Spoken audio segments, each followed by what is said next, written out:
Now about the working of the Spirit of God and that of Christ.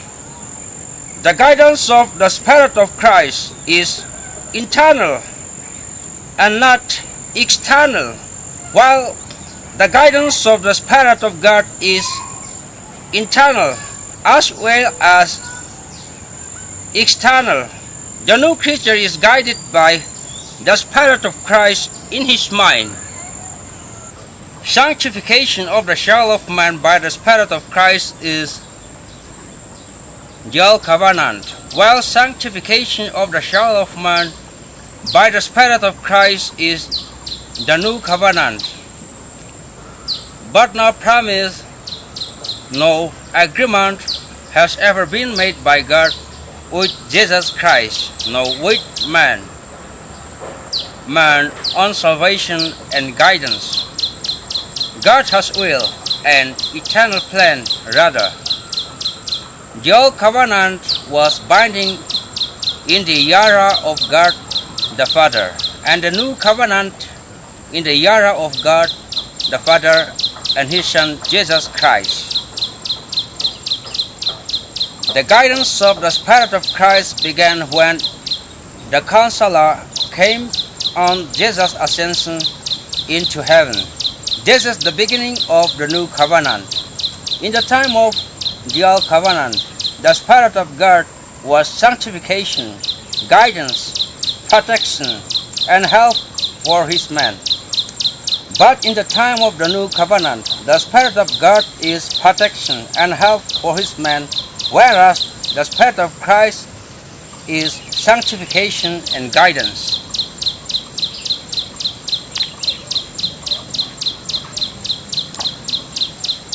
Only the prophets are specially guided and informed by the Spirit of God all the time.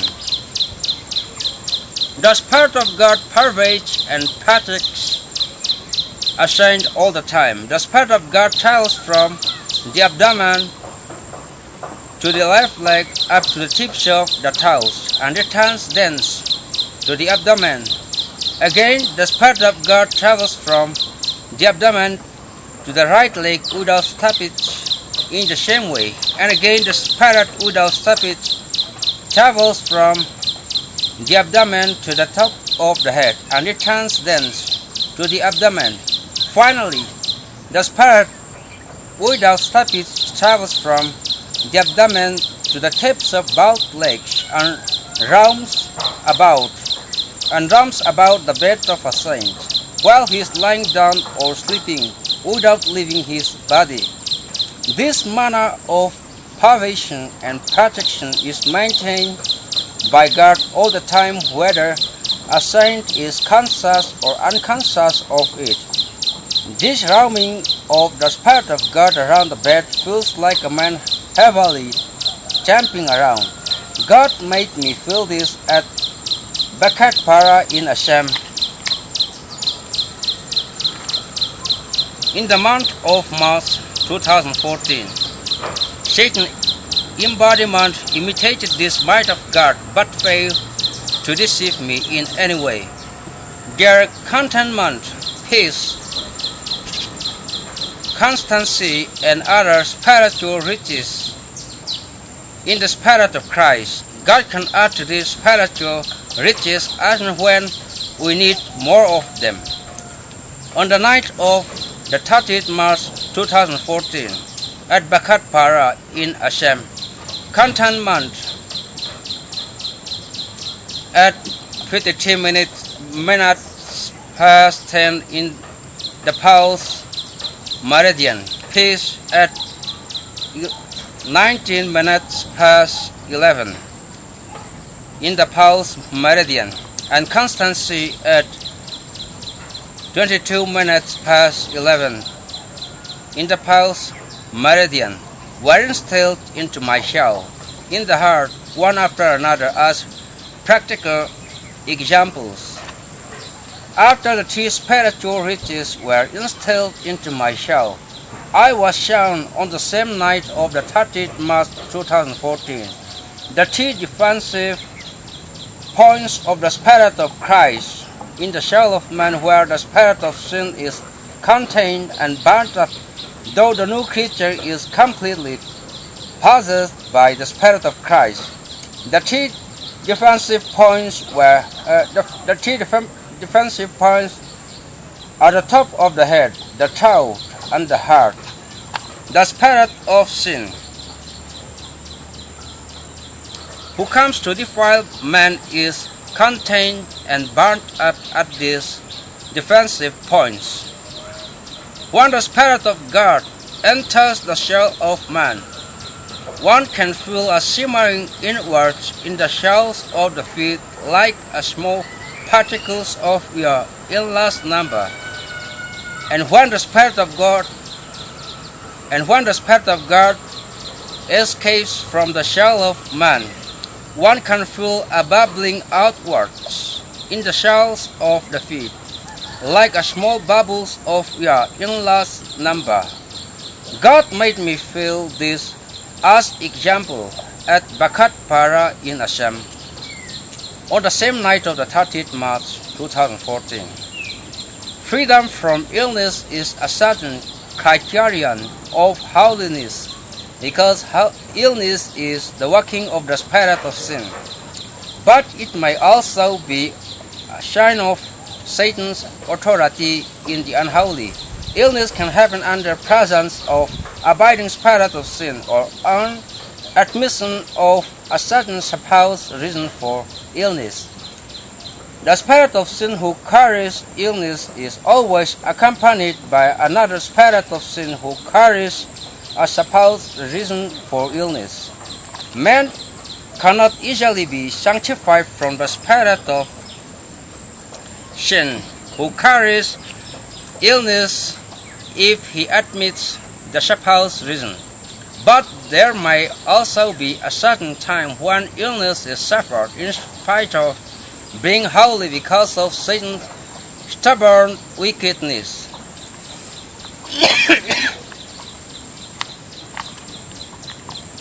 In this case, it is best to take medical treatment if the illness is aggravating in spite of one's mental opposition to it at the point of its working in the body. We should know that medicines also punish and works against the spirit of sin. One should know that chronic illness is a sure mark of unholiness, and if one suffers from chronic illness, he should forsake his life immediately to be sanctified by the Spirit of Christ. But this does not mean that all who die of illness will go into hell. If we look into Exodus chapter 7 to chapter 12, the plagues of blood, frogs, gnats, flies, hails, locusts, and of darkness were the working of God, whereas the plague on livestock, the plague of boils, and the plague on the firstborn were the working of Satan spiritual. It was because of unholiness that the Egyptians suffered from plagues brought by God and by Satan spiritual. All illness are still suffered in Sheol and in heights. All illness are still suffered in Sheol and in heights. Besides, the working of the Spirit of Christ in a saint, the physical strength of a saint can be regenerated by God, if necessary. Besides the working of the Spirit of Christ in a saint, the physical strength of a saint can be regenerated by God if necessary. Medicines and nutritional food is not the only help a saint can find for this on earth. On the 13th May 2015 at Aizawl in Mizoram, I was much fatigued from lack of sleep. For several nights, I was given strength by God. On the day at 37 minutes past 3 in the pulse meridian, I felt the working of the Spirit of God in the back of my head, like a gentle shock from without that remained in an area of about just 1 inch. There was warmth which spread around my head and towards my body as if sparking from the point of gentle shock. The Spirit worked in this way till 5 in the pulse meridian. I felt completely relieved and strengthened after this. God can do in this way at any time, whether a saint is conscious or unconscious of it.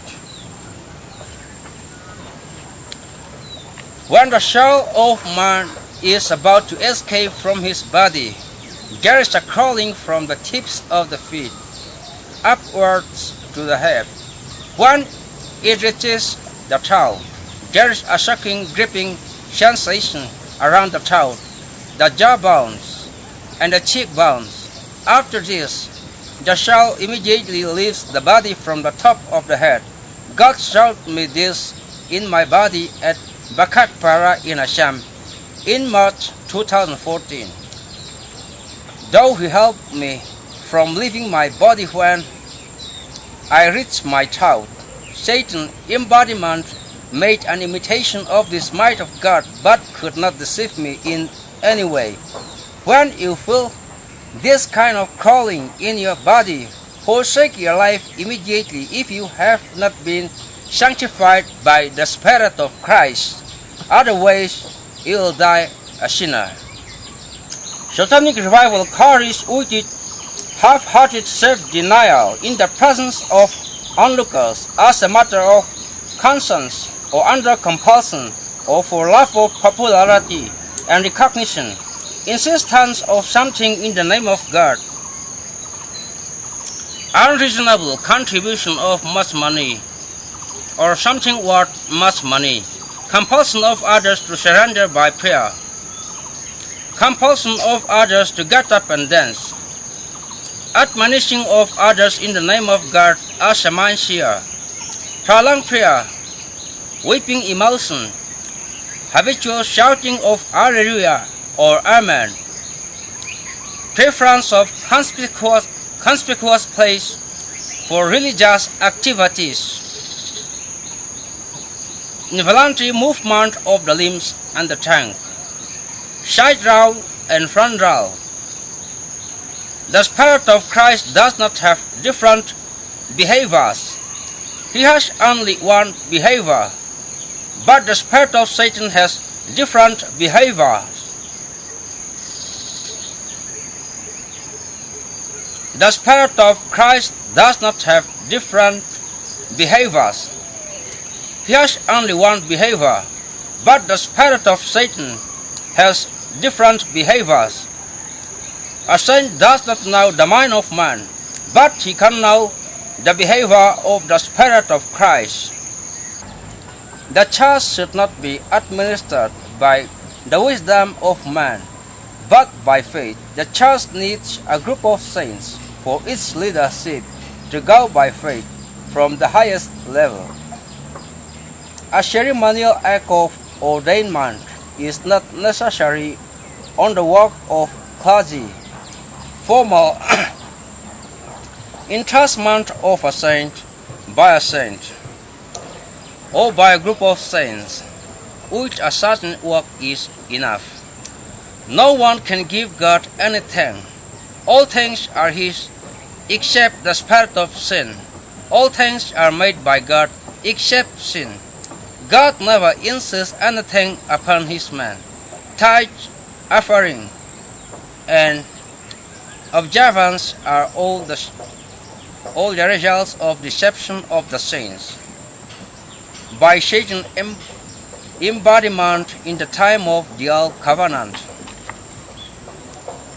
Whenever the church requires money for doing a certain work of God, they they should endeavor to get it by faith.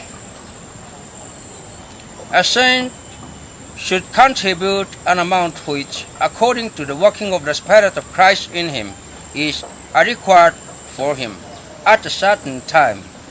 Each contribution from each member of the congregation should not be proclaimed about each amount.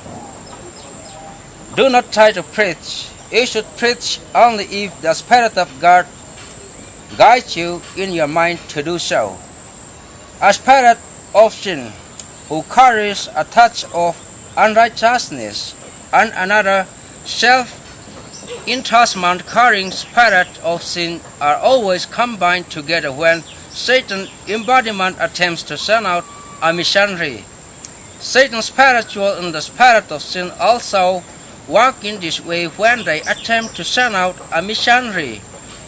Knowledge of work, which is truly entrusted by God, is clear and never burdensome. There is no predestination. After the fall of man, the spiritual unity between God and man have become an nonentity.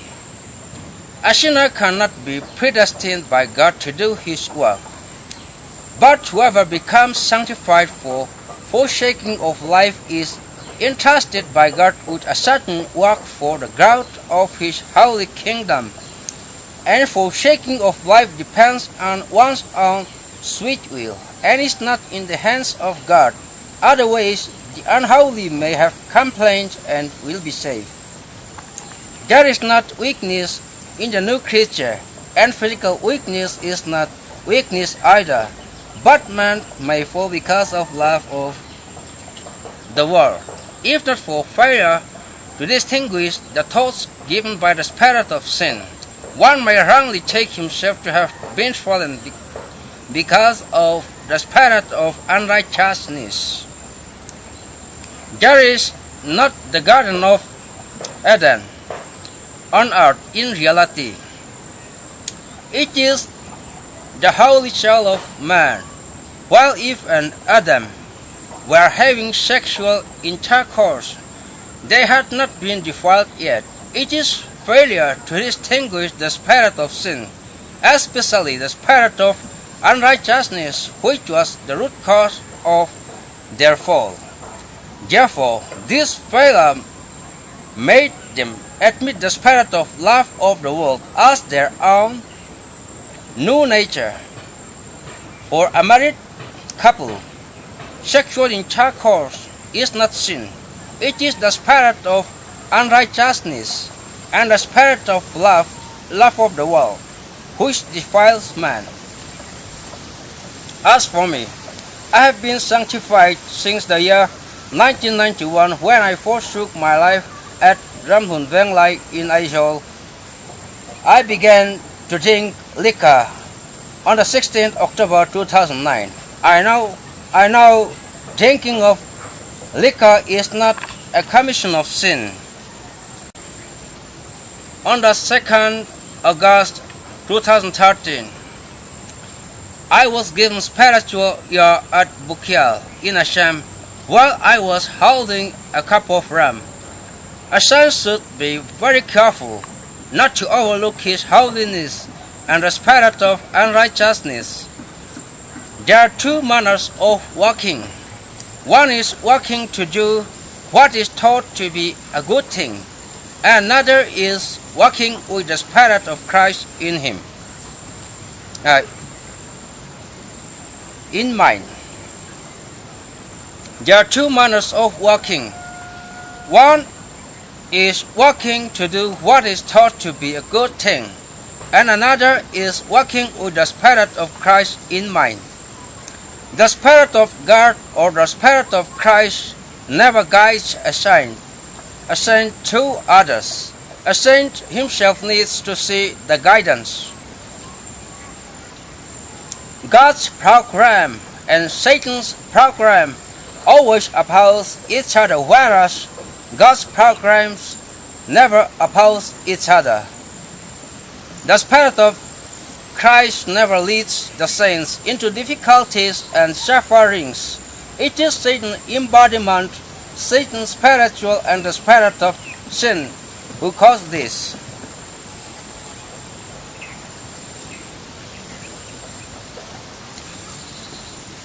All things that happen are not always according to the will of God. The will of God can sometimes be failed or inconvenienced by the unholy, who are often employed by Satan's spiritual and the spirit of sin. Things which might happen against the will of God can sometimes be avoided if a saint knows how to deal the unholy for the glory of God. One should not endeavor to be a blessing for others.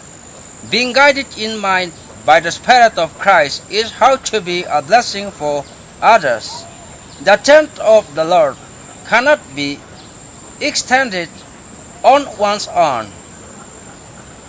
It is God who extends His tent according to His will. There are unavoidable situations when the unholy sometimes share in the protection of a saint by God.